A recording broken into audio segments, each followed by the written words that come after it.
আসসালামু আলাইকুম এভরিওয়ান, কেমন আছো তোমরা সবাই? আশা করি সবাই ভালো আছো। তো আজকে আইসা পড়ছি মিথ্যা অপবাদ গল্পের পার্ট 14 নিয়ে। তো চলো দেরি না করে গল্পটি শুরু করা যাক। আস্তে আস্তে স্পৃহা ওই দিনটির কথা ভুলতে লাগলো। একসময় ভুলেও গেল, কিন্তু কেন জানি আমার ভুলা হলো না। কিছু কিছু মানুষ আছে যারা খুব সহজেই কোনো কিছু করে ফেলতে পারে, আবার খুব সহজেই সেটা ভুলে যেতেও পারে। কিন্তু আমি তেমন না। আমার একটা জিনিস মনে ধরে গেলে সেটা ভুলতে অনেকটা সময় লাগে, অনেকটা কষ্ট হয়। প্রিহা আমার থেকে হয়তোবা আলাদা, তাই তার জিনিসটা ভুলতে তেমন কষ্ট হলো না।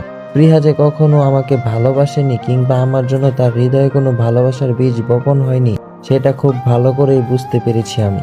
আর হলেও সেটা ক্ষণিকের জন্য। কিন্তু একটা প্রশ্ন থেকেই যায়, একজনকে ভালোবাসা অবস্থায় অন্য কোনো মানুষের প্রতি কি কখনো ক্ষণিকের জন্য নিজের হৃদয়ের মন্দিরে ভালোবাসা জন্ম নিতে পারে? হয়তো পারে, কিংবা পারে না। স্পৃহাকে আমাকে ক্ষণিকের জন্য ভালোবেসেছিল, যার জন্যই অমন করে আমাকে আদর দিয়েছিল। তার ভালোবাসাটা সবসময় ওই হাসানের জন্য। আমি কি তার কেউই না? এমনটাই মনে হয়েছে এতদিনে। হঠাৎ করেই একদিন আমি খুব অসুস্থ হয়ে পড়ি। বাঁচব না মনে হয়, এরকম অবস্থা হয়ে যায় আমার। জ্বরে গা পুড়ে যাচ্ছিল, গরমের মাঝেও প্রচণ্ড শীত অনুভব করছিলাম। তখন স্পৃহা অনেক যত্ন নিয়েছিল আমার। টানা 5 দিন আমি বিছানায় পড়েছিলাম। এই 5 দিন স্পৃহা সবসময় আমার পাশে ছিল। আমার মনে হয়েছে এবার বুঝি স্পৃহা আমাকে ভালোবাসা শুরু করেছে। আমাকে এমন অবস্থায় দেখে তার ভিতরটা কাঁদে। কারোর জন্য যদি কারোর ভিতরটা কেঁদে ওঠে, তাহলে সে কি তাকে ভালোবাসে না? আমাকে সুস্থ করে তোলার জন্য স্পৃহা দিনরাত আমার সেবা যত্ন করে। এই কারণেই আমি অনেকবার স্পৃহার অনেকটা কাছে যাওয়ার সুযোগ পেয়েছি। আমার অবস্থা এমন হয়েছিল যে আমি নিজে পানি খাওয়ার মতো শক্তিটুকুও ছিল না। এক সময় মনে হয়েছে আমি আর বাঁচব না, কিন্তু স্পৃহা আমাকে মরতে দেয়নি। সামান্য জ্বরও যে মানুষকে মৃত্যুর দিকে ঠেলে দিতে পারে, সেটা আমার বিশ্বাসে ছিল না। কিন্তু এখন বিশ্বাস না করে কোনো উপায়ও নেই, কারণ এই জ্বরের কারণেই মরতে বসেছিলাম। একবার ভাবলাম বাসায় জানাই আমি খুব অসুস্থ। আবার মনে হলো বাবা মা আমার এমন অবস্থার কথা জানতে পারলে আমার কাছে চলে আসবে, তখন তো তারা স্পৃহাকে দেখে ফেলবে। ভাববে আমি তাদেরকে না জানিয়ে বিয়ে করে ফেলেছি। কিংবা কপাল খারাপ থাকলে এটাও ভাবতে পারে যে আমি মেয়ে নিয়ে আলাদা বাসায় থাকছি, ফুর্তি করে বেড়াচ্ছি।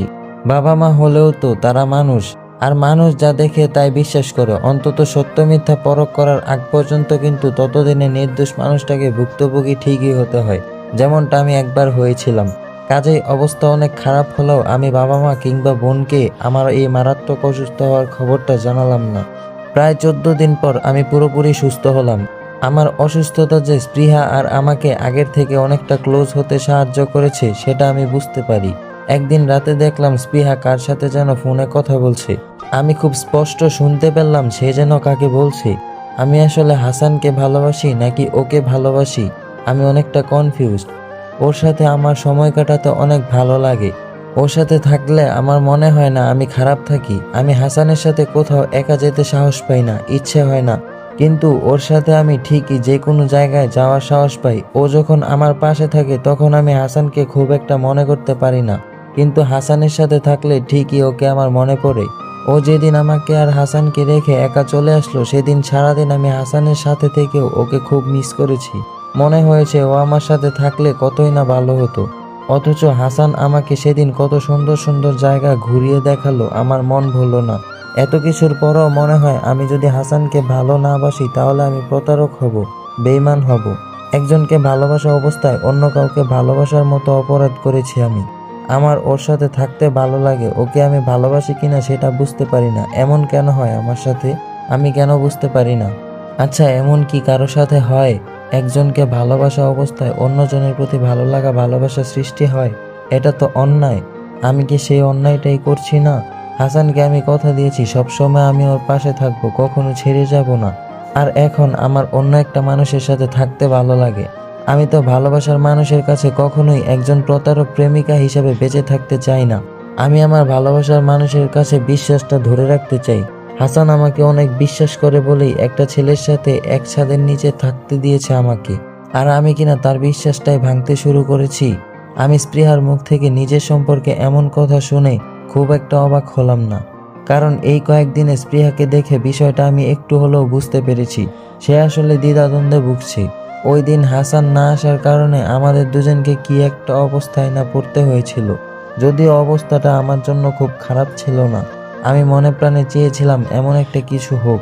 পরে যখন হাসান স্পৃহাকে বলেছিল তার একটা কাজ ছিল, সে কারণে আটকে গিয়েছিল, তাই আসতে পারেনি, তখন স্পৃহা বিষয়টা চেপে গিয়েছিল। সে হাসানকে একবারের জন্য জিজ্ঞেস করেনি কেন সে ফোন করেনি, জানায়নি সে আসতে পারবে না।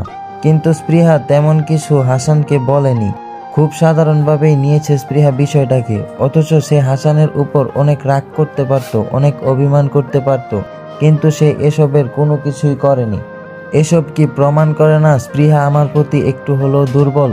আমি যদি একটু বেশি আশা করি তাহলে হয়তো স্পৃহা আমাকে ভালোবাসে। ভালোবাসার মানুষের কাছ থেকে প্রত্যাশা একটু বেশিই থাকে। আর আমি যদি ভুল না ভাবি তাহলে এই কয়েকটা দিনের ব্যবধানে স্পৃহা নামক সুন্দর মনের মেয়েটাকে আমি ভালোবেসে ফেলেছি। আমি স্পৃহার সব কথাই শুনলাম, কিন্তু অপর পাশের মানুষটা আসলে কে সেটা আমি আঁচ করতে পারলাম না। অবনী নয়তো? এমন না তো গোপনে গোপনে আমার বিষয়টা স্পৃহা অবনীর সাথে অনেক আগে থেকেই শেয়ার করছে? অবনী ছাড়া সে আর কার সাথে কথা বলবে? আমার জানা মতে তো তার এসব কথা বলার মতো অবনী ছাড়া আর কেউ নেই। আমার ধারণা ভুলও হতে পারে, অবনী ছাড়া অন্য কোনো বন্ধু কিংবা বান্ধবীর সাথেও কথা বলতে পারে সে, কারণ সুন্দরী মেয়েদের বন্ধু বান্ধবীর অভাব হয় না। তবে স্পৃহার তেমন কোনো বন্ধু বান্ধবীকে আমার চোখে পড়েনি কখনো, সে কারণেই হয়তো মনে হলো সে অবনীর সাথেই কথা বলছে। আমার অনেক সময় স্পৃহার উপর অনেক রাগ হয়, এত ভালোবাসার পরও সে কেন আমার ভালোবাসা বুঝতে পারে না। আমি আর আমার সৃষ্টিকর্তা জানে আমার ভালোবাসার মাঝে কোনো ফাঁক নেই, শুধু স্পৃহা জানে না।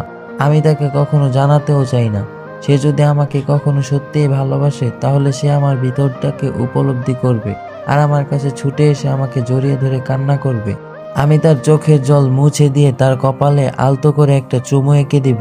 আমি জানি না এমন কোনো দিন আমার জীবনে আসবে কিনা, তবে সত্যি আমি এটাই চাই। এমন একটা দিনের জন্য আমি প্রতিনিয়ত অপেক্ষা করি। আমি বুঝতে পারি না কেন সে আমাকে রেখে হাসানের কাছে যেতে চায়। আবার যখন আমি নিজেকে স্পৃহার জায়গায় নিয়ে ভাবি তখন মনে হয় স্পৃহার কোনো ভুল নেই, কারণ আমার আগে সে হাসানকে ভালোবেসেছে।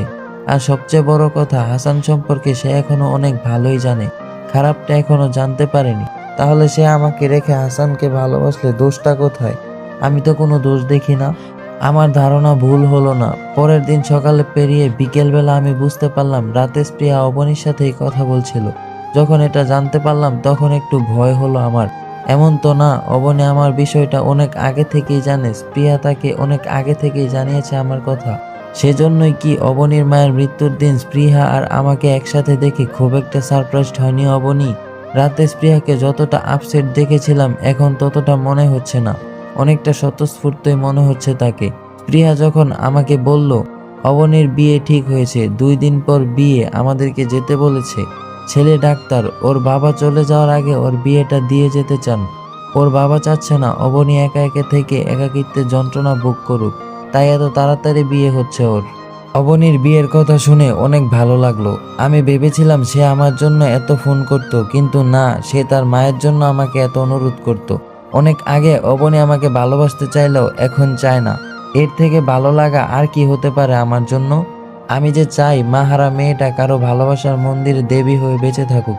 অবনী কি তাহলে স্পৃহাকে আমার কথা বলেছে?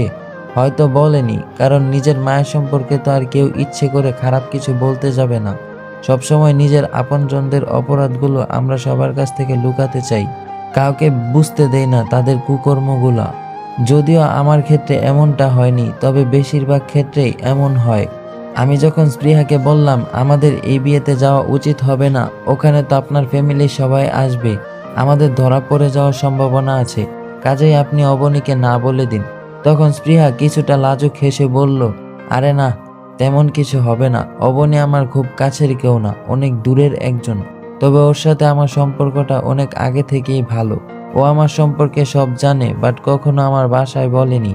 আর অবনীর বাবা বিয়েটা খুব যে অনুষ্ঠান করে দিচ্ছে তাও না, খুব আপনজন ছাড়া কাউকে ইনভাইট করবে না। আমার পরিবারের কেউ আসার কোনো সম্ভাবনা নেই। এমনটা হলে অবনী আমাকে বিয়েতে যেতে বলতো না, কাজেই আমাদের কোনো সমস্যা হবে না। আপনাকেও যেতে হবে আমার সাথে, অবনী আপনাকেও যেতে বলেছে। তো গাইস, আজকের পার্ট 14 এখানেই শেষ করতেছি। যদি গল্পটি ভালো লাগে তাহলে অবশ্যই কমেন্টে জানাবে এবং পরবর্তী পার্টের জন্য অবশ্যই কমেন্ট করবে। আর যদি আমার চ্যানেলে নতুন হয়ে থাকো তাহলে অবশ্যই আমার চ্যানেলটি সাবস্ক্রাইব করে পাশে থাকা বেল আইকনটি বাজিয়ে দিবে, যেন সর্বপ্রথমে সকল গল্প আপলোড করার সাথে সাথে তোমার কাছে পৌঁছে যায়। ধন্যবাদ সবাইকে।